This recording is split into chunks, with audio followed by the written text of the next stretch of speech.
Assalamualaikum warahmatullahi wabarakatuh.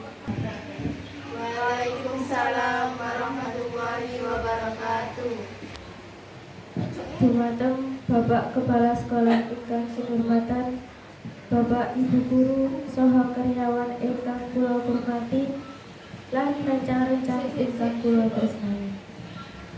Sumangga kita panjataken puji syukur dhateng Allah Subhanahu wa taala amargi berkah lan ridhonipun kula lan panjenengan sedaya saged kempal sareng wonten dinten ingkang cerah puniki.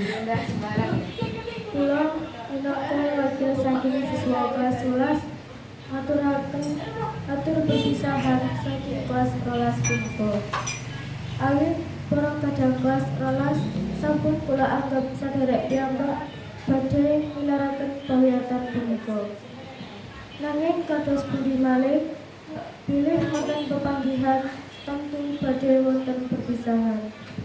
Jar kula panjenengan sedaya namung manungsa lumrah boten kuwi nyelaki pestening Gusti ingkang Maha Agung.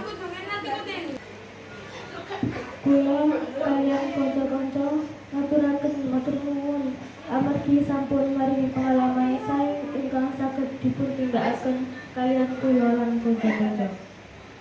Wekdal 3 taun menika boten wekdal ingkang sakedhap, nanging ing wekdal menika kathah sanget kenangan-kenangan sae kampun dilangkai. Lajeng wonten ing kekancan 3 taun menika mesti wonten kalepatan ingkang dipun sengaja menapa boten dipun sengaja. Amargi menika kula kaliyan kanca-kanca nyuwun pangapunten. Boten kesupen kula minangka wakil saking murid sedaya ngaturaken agunging panuwun ingkang tanpa upami dumateng Bapak Ibu Guru. Awit saking isih katresnan anggenipun gulawentah dumateng kula sakaca. Ugi nyuwun pangapunten awit kula sakaca asring damel Bapak Ibu suka lan kujiwa. Mugi-mugi sedaya amal lan kasarenan Bapak Ibu Guru pikantuk pinulas saking Gusti Allah.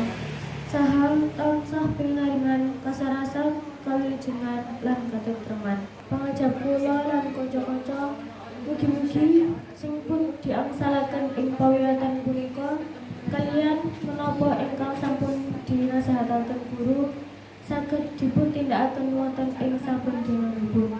Sepisan malih kula ndedonga mugi tansah pinaringan rahmat saha berkahing Gusti Allah. Amin amin.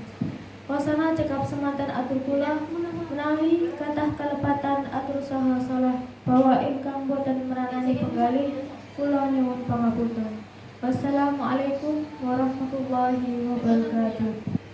Waalaikumsalam warahmatullahi wabarakatuh.